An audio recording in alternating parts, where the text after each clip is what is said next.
Hello children, in this video we will learn class 4th EVS chapter number 16, a busy month. In this chapter a letter is given. This letter is written by Gijubhai बदेका. यहाँ पर एक letter है और ये letter Gijubhai बदेका ने आप जैसे बच्चों को लिखा है. Gijubhai Badheka was an educator and a writer too. उन्होंने बच्चों के लिए बहुत सी स्टोरी बुक्स लिखी है. ये जो लेटर है ये कहाँ से लिखा गया है? It is written from Bhavnagar and when it is written कब लिखा है? 13 अप्रैल 1936 को, यानी कि आज से 85 ईयर्स पहले उन्होंने ये लेटर लिखा है.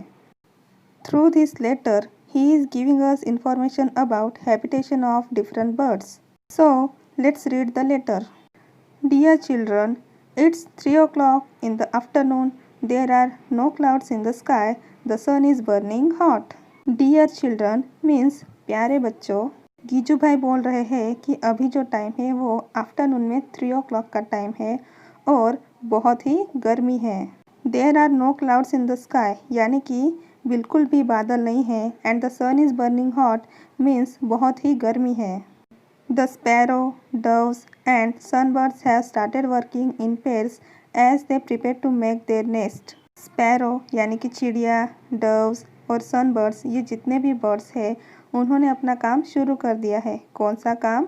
नेस्ट बनाने का. नेस्ट यानी कि घोंसला. Some of the birds have already made their nest. In some of the nest the eggs have hatched.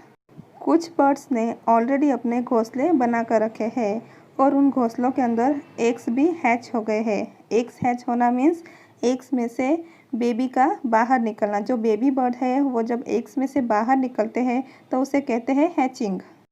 The parent birds are busy feeding the chicks with different kinds of insects and other things.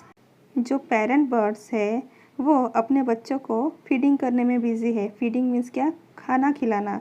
और वो क्या खिलाते हैं अपने बच्चों को? Insects या फिर फ्रूट्स या तो grains. In our courtyard also there is a baby dove. There is another egg in the nest but it has not hatched yet. आगे गिजू भाई क्या लिख रहे हैं कि उनके कोर्टयार्ड में यानी कि उनके घर के आंगन में भी एक बेबी डव है और नेस्ट में और एक एग भी है, लेकिन वो अभी तक हैच नहीं हुआ है. मीन्स उसमें से अभी बेबी बाहर नहीं आया है. On the way to Gopal भाई's house, there are many stones along the roadside. आगे गिजू भाई लिख रहे हैं कि जब वो गोपाल भाई के घर पर जाते हैं तो रास्ते में बहुत सारे स्टोन्स यानी कि पत्थर है. गोपाल भाई शायद गिजू भाई के फ्रेंड है. In the space between these stones, an Indian robin has laid its eggs. रास्ते में जो पत्थर है उन पत्थरों के बीच में जो स्पेस है वहाँ पर इंडियन रॉबिन ने अपने एग्स रखे हुए थे. बच्चू भाई showed it to me. वो मुझे बच्चू भाई ने दिखाया.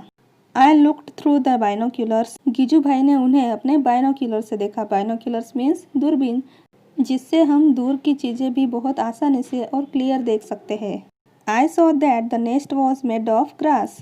On top there were soft twigs, roots, wool, hair and cotton wool.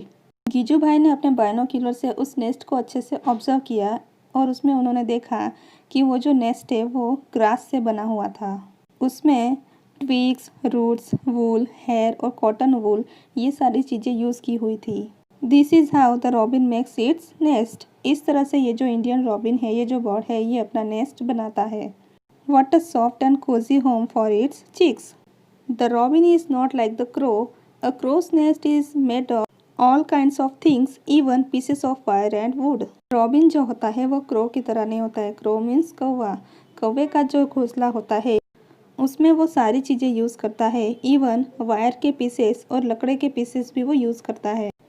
इसलिए क्रो का नेस्ट उतना सॉफ्ट नहीं होता है जितना रॉबिन का होता है. I saw a baby bird in the robin's nest. गिजू भाई ने रॉबिन के नेस्ट में एक बेबी बर्ड देखा. It was sitting with its beak wide open. The mouth was red from inside. वो जो बेबी बर्ड था वो बैठा हुआ था और उसने अपनी चोंच खुली रखी हुई थी और उसका जो माउथ था वो अंदर से रेड दिख रहा था. In a little while, the robin flew to the nest and put something in the chick's open beak. थोड़ी ही देर में उस बेबी की जो मम्मी थी वो वहाँ पर आई और उसने उसके मुंह में कुछ खाने के लिए रखा. May be a few small insects. शायद वो छोटे छोटे इंसेक्ट थे. By then it was evening. The robin settled down with its chick. तब तक शाम हो गई थी और जो रॉबिन था मीन्स जो मदर थी उन बच्चों की वो उनके साथ ही बैठ गई. You know that the quail sings sweetly. Do you know that this bird does not make its own nest? Children, आपको पता ही होगा कि जो कोयल होती है उसकी आवाज़ बहुत ही स्वीट होती है. बट क्या आपको पता है ये कोयल अपना खुद का नेस्ट नहीं बनाती है. It lays its eggs in crow's nest. वो क्रो के नेस्ट में अपने अंडे रखती है. The crow hatches them along with its own eggs. और जो क्रो होता है वो अपने अंडों के साथ कोयल के अंडों की भी हैचिंग करता है. There is a small tree nearby. It has a nest hanging from its branch. आगे गिजू भाई लिख रहे हैं कि वहाँ पास में ही एक छोटा सा ट्री है जिसके ब्रांच पर एक नेस्ट लटक रहा है. Birds are so wonderfully different. The crow builds its nest high up on a tree. The dove makes its nest among the thorns of a cactus plant or a mehndi hedge.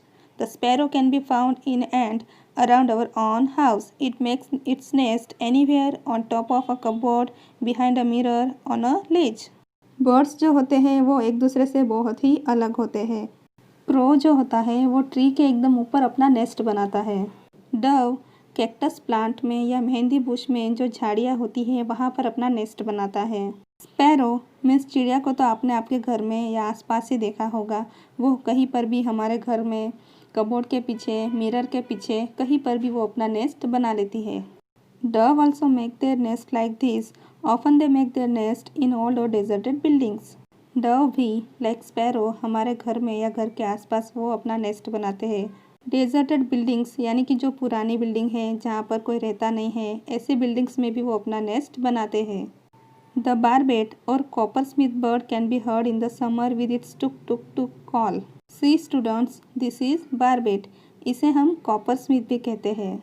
आपने summer season में इसकी आवाज़ तो सुनी होगी. ये टुक tuk टुक इस तरह से आवाज़ करता है. It makes its nest in a hole in a tree trunk. ये अपना नेस्ट कहाँ पर बनाता है? ट्री के ट्रंक में. ट्री का जो ट्रंक होता है वहाँ पर होल बना के ये अपना नेस्ट बनाता है. And the tailor bird uses its sharp beak to stitch together two leaves on a bush. और जो टेलर बर्ड होता है वो क्या करता है, वो अपनी बिक से दो लीव्स को, जो ट्री के पत्ते होते हैं, उसको स्टिच करके इस तरह का नेस्ट बनाता है. It lays its eggs in the fold of the leaf that it has made. This is its nest. और इस तरह का जो नेस्ट वो बनाता है, दो लीव्स को स्टिच करके उसके अंदर वो अपने एग्स रखता है. इस तरह से स्टिचिंग करके वो बनाता है, इसलिए इसे हम कहते हैं tailor bird. The sunbird makes a nest that hangs from the branch of a small tree or a bush. Sunbird का जो नेस्ट होता है वो ट्री के ऊपर या किसी छोटे से बुश के ऊपर लटकता हुआ होता है. The same evening we saw a sunbird's nest. Can you guess what its nest is made of? गिजू भाई बोल रहे हैं कि उसी दिन शाम को उन्होंने सनबर्ड का नेस्ट देखा. क्या आप गेस कर सकते हैं कि वो किससे बना था? The nest has hair, grass, thin twigs, dry leaves, cotton wool, bits of tree bark, pieces of cloth, rugs and even spiders' cobwebs. वो जो नेस्ट था वो किससे बना था? वो नेस्ट हेयर मीन्स बाल, ग्रास, थीन ट्विग्स यानी कि टहनियाँ, ड्राई लीव्स, कॉटन वूल, फिर जो पेड़ का बार्क होता है यानी कि पेड़ की जो छाल होती है उसके टुकड़े, क्लॉथ के टुकड़े, इन सभी चीज़ों से वो बना था. इवन उसमें स्पाइडर के कोबवेब का भी यानी कि मकड़ी का जाल का भी यूज़ हुआ था. When I looked through the binoculars, I could see a chick in the nest. It was sitting near the small opening in the nest. गिजू भाई ने जब अपने बाइनोक्यूलर से उस नेस्ट के अंदर देखा तो उन्होंने देखा कि वहाँ पे उस नेस्ट के ओपनिंग के पास एक छोटा सा बेबी, छोटा सा चिक वहाँ पर बैठा था. It was waiting for its mother to bring some food. What else can it do? Just eat and sleep. वो वेट कर रहा था अपनी मम्मी का कि वो कुछ खाने के लिए लेकर आए. और वो बेबी बर्ड कर भी क्या सकता है, सिर्फ खाता है और सोता है. Do you know about the weaver bird? The male weaver bird makes beautifully woven nest. जो मेल वीवर बर्ड्स होते हैं वो बहुत अच्छे सुंदर सुंदर नेस्ट बनाते हैं. The female looks at all the nest and chooses the one that she likes the best and decides in which to lay her eggs. फिर जो फीमेल वीवर बर्ड होती है वो उन सारे नेस्ट को देखती है और उनमें से उसे जो पसंद आता है वो सिलेक्ट करती है और उसके अंदर वो अपने अंडे रखती है। All birds are so busy these days. Making a nest and laying the eggs is only the first step. आगे गिजू भाई क्या लिख रहे हैं? वो बोल रहे हैं कि अभी सारे बर्ड्स बहुत ही बिजी हैं और वो क्या काम कर रहे हैं? वो नेस्ट बना रहे हैं और अंडे दे रहे हैं। It is a difficult task to raise the young ones in the nest which has been made with so much effort. इस तरह से नेस्ट बनाना, उसमें बेबीज़ को रखना, उन्हें पालना, बड़ा करना, ये बहुत ही डिफ़िकल्ट काम होता है। Birds have many enemies, human beings and other animals too. Birds के भी बहुत सारे एनिमीज़ होते हैं। एनिमीज़ मीन्स दुश्मन। Human beings and other animals too. और उनके एनिमीज़ कौन हैं? हम खुद यानी कि ह्यूमन बीइंग्स, इंसान और दूसरे एनिमल्स भी। Crows and squirrels, cats and rats, all of them wait for a chance to steal the eggs. Crow, cats, rats, ये सारे एनिमल्स और बर्ड्स जो होते हैं ये वेट करते हैं कि कब वो उन एग्स को चुरा सके और उन्हें खा सके। Many times they even break the nest. बहुत बार ये सारे एनिमल्स कुछ बर्ड्स के नेस्ट को तोड़ भी देते हैं। To keep oneself safe from danger, to find food, make a nest, hatch the eggs and raise the chicks safely. All these are tests for every bird. अपने आप को और बेबीज़ को सेफ रखना, खाना ढूंढना, नेस्ट बनाना, एग्स को hatch करना, बेबीज़ को पालना और उन्हें बड़ा करना, ये सब हर बर्ड के लिए एक टेस्ट की तरह होता है। However, the birds still sing with joy and spread their wings and fly freely. इतना सब कुछ करने के बाद भी, इतने सारे प्रॉब्लम्स फेस करने के बाद भी बर्ड्स हमेशा गाते रहते हैं और अपने पंख फैलाकर उड़ते रहते हैं। So that it's all for now. Salam. Blessings from your Giju Bhai. Students, here the letter is complete. Now here some questions are given which are based on the letter. First one, how many years ago did Giju Bhai write this letter? गिजू भाई ने ये letter कितने साल पहले लिखा है? This letter has been written about 85 years ago. Second one, this letter talks about different birds. How many of these birds have you seen? इस letter में बहुत सारे बर्ड्स की बात की गई है। इनमें से कितने बर्ड्स आपने देखे हैं? I have seen some birds like crow, cuckoo, dove, weaver bird, etc. How many other birds have you seen? Which ones? Letter में जो बर्ड्स मेंशन किए हैं इनके अलावा कौन से बर्ड्स आपने देखे हैं? I have seen some other birds also like sparrow, eagle, peacock, etc. Have you seen a bird's nest? Where did you see it? क्या आपने किसी बर्ड का नेस्ट देखा है और वो कहाँ पे देखा है? Yes, I have seen a bird's nest. I saw it on a tree in my courtyard. Which is your favorite bird? Can you show your friends in class how it flies and what sound it makes? आपका favourite bird कौन सा है? वो किस तरह से उड़ता है और उसका साउंड कैसा है, ये आपको क्लास में करके दिखाना है। Which bird is this? यहाँ पर एक राइडल आपके लिए दी है। आपको ये राइडल पढ़ के ये कौन सा बर्ड है ये बताना है। A crown on the head and coins on the tail. सिर के ऊपर एक क्राउन है और जो टेल है उसके ऊपर कॉइन्स है। So many shades of blue from top to tail. और उसकी पूरी बॉडी पर ब्लू कलर के अलग अलग शेड्स है। Clue is given here. It is our national bird. वो हमारा नेशनल बर्ड है। So students, which bird is this? This is a peacock. If there is a nest inside or around your house, look at it carefully.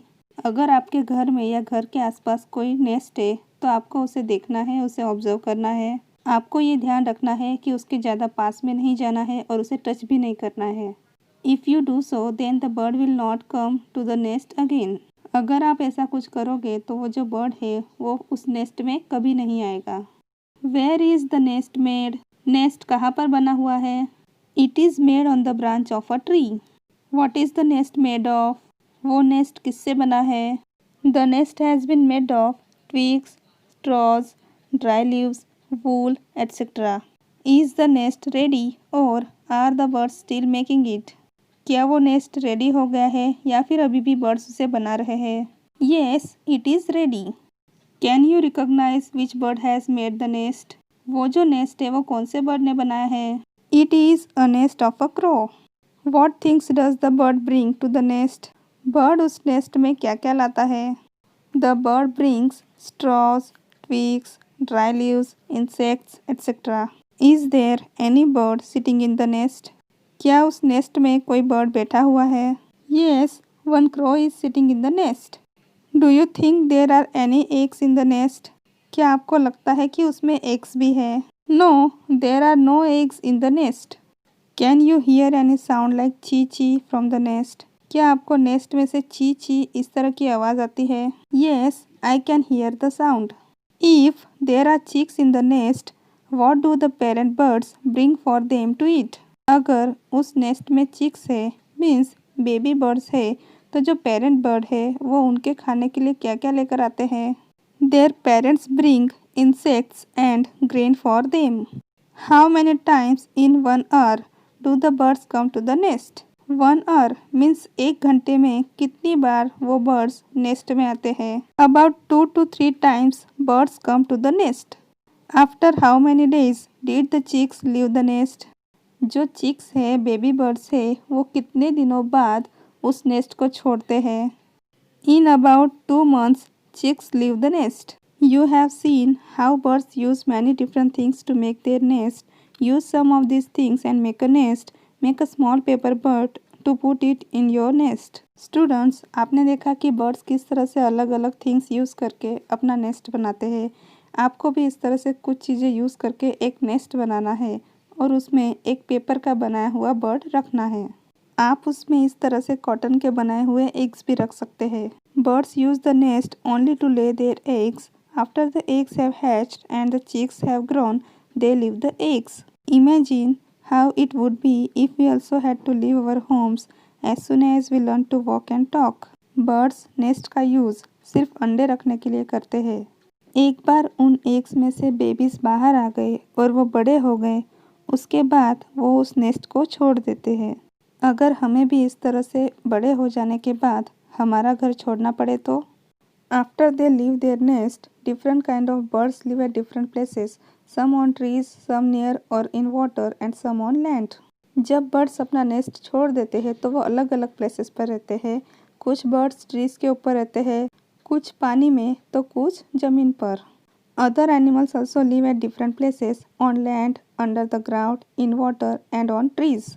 दूसरे animals भी इस तरह से अलग अलग प्लेसेस पर रहते हैं। कुछ ज़मीन पर रहते हैं, कुछ पानी में रहते हैं तो कुछ ट्रीज के ऊपर रहते हैं। Birds pause different kind for different needs. अब हम बर्ड्स के अलग अलग फीट के बारे में जानेंगे। कुछ बर्ड्स के फीट इस तरह के होते हैं जो उन्हें पानी में स्विमिंग करने में हेल्प करते हैं। For example duck. Ducks are having feet like this. Second one, two hold the tree branches like parrot, cuckoo. इनके फीट इस तरह के होते हैं, ये इन्हें ब्रांचेस को होल्ड करने में या उन पर बैठने में हेल्प करते हैं। Next is to catch the prey. Prey means शिकार। इस तरह के जो फीट है ये बर्ड्स को उनकी शिकार पकड़ने में हेल्प करते हैं। For example eagle. ईगल के फीट इस तरह के होते हैं जिनके बड़े बड़े नेल्स होते हैं। Next is to walk on the land. This types of feet help the birds to walk on the land. Flamingo, peacock, इनके फीट इस तरह के होते हैं। इस तरह के फीट इन्हें लैंड पर चलने में हेल्प करते हैं। Next is to climb the tree. कुछ बर्ड्स के फीट इस तरह के होते हैं। For example woodpecker. वुडपेकर के फीट इस तरह के होते हैं। इनकी हेल्प से ये बर्ड ट्री के ऊपर, ब्रांचेस के ऊपर चढ़ सकते हैं। Birds beaks according to the food. Bird की जो बीक्स होती है, चोंच होती है, वो भी अलग अलग होती है। मीन्स जिस तरह का खाना वो खाते हैं उसके अकॉर्डिंग उनकी बीक होती है। फर्स्ट जो बीक है ये बहुत ही शार्प होती है। Birds like eagle have beak like this. इस तरह की बीक से वो मीट को आराम से निकाल कर खा सकती है। Second is to make holes in wood and tree trunk. Woodpecker की बीक इस तरह की होती है, ये लॉन्ग एंड स्ट्रॉन्ग होती है। It helps a bird to make hole in tree trunk. Third type of beak is long and having curve. This type of beak helps the birds to suck nectar from flowers. Birds like hummingbird have beak like this. Next is to find insects from mud and shallow water. इस तरह की जो beak होती है ये straight होती है और लॉन्ग होती है। This type of beak helps birds to find insects and worms from mud and shallow water. Birds like stork have beak like this. Mud या शैलो वाटर में जो इंसेक्ट्स होते हैं उन्हें पकड़ने में इस तरह की जो बीक होती है वो बर्ड को हेल्प करती है। Next is to break and crush seeds. This type of beak is very small and thick which helps the birds to break and crush seeds. Birds like parrot, hen, pigeon, etc. have beak like this. Next is to cut and eat many kinds of food. This type of beak is used to eat different kinds of food. इस तरह की जो beak होती है वो होती है crow के पास। You can see it in this picture. Animals teeth. You have seen that animals have different types of teeth. Children, आपने देखा होगा कि जो एनिमल्स होते हैं उनके टीथ भी अलग अलग होते हैं। Cows have short front teeth for snipping grass. The teeth on the sides are large and flat for chewing the grass. काऊ के जो आगे के टीथ होते हैं वो शॉर्ट होते हैं जिससे वो ज़मीन के ऊपर से घास को आसानी से खींच सके और खा सके, और उनके जो बैक के जो टीथ होते हैं वो लार्ज होते हैं और फ्लैट होते हैं कि जिससे वो घास को चबा सके। Cats have sharp teeth for tearing and cutting meat. Cat के जो टीथ होते हैं वो इस तरह से होते हैं, वो बहुत ही शार्प एंड कैनाइन होते हैं कि जो उनको मीट या फ्लैश खाने में उनकी हेल्प करते हैं, वो इजीली उसे खा सकते हैं। Snakes have sharp curved teeth but they do not chew their prey. Snakes always swallow their food whole. Snakes के जो टीथ होते हैं वो इस तरह से शार्प और कर्व्ड होते हैं, बट स्नेक्स कभी भी उससे उनका जो शिकार है या जो भी वो खाते हैं उसे चबाते नहीं हैं, वो उसे पूरा का पूरा स्वेलो करते हैं यानी कि निगल जाते हैं। टीथ का यूज़ स्नेक्स सिर्फ प्रे को पकड़ने के लिए करते हैं। Squirrels front teeth keep growing throughout their life. They have to keep gnawing on things to keep their teeth from becoming too long. Squirrel, जिसे हम गिलहरी बोलते हैं, उसके जो टीथ होते हैं वो उनकी पूरी लाइफ बढ़ते रहते हैं, इसलिए वो अपने टीथ किसी भी चीज़ के ऊपर उसे वो चबाते रहते हैं, घिसते रहते हैं कि जिससे वो टीथ है वो ज़्यादा बड़े नहीं होते हैं, वो घिसते जाते हैं। Find out about your on teeth and right. अब आपको आपके टीथ के बारे में यहाँ पर लिखना है। योर एज, आपकी जो भी एज है वो यहाँ पर लिखना है। सपोज मैं यहाँ पर लिखती हूँ 9 years. How many teeth do you have, आपके कितने दांत हैं। Here I will write 20। Have any of your teeth fallen और ब्रोकन, हाउ मैनी, क्या आपके कोई दांत टूट गए हैं, कितने दांत टूटे हैं। Yes I have broken teeth, they are 4। How many new teeth do you have, आपके न्यू टीथ कितने हैं, यानी कि जो पहले के दांत होते हैं वो टूटने के बाद जो नए दांत आते हैं वो कितने हैं, 4।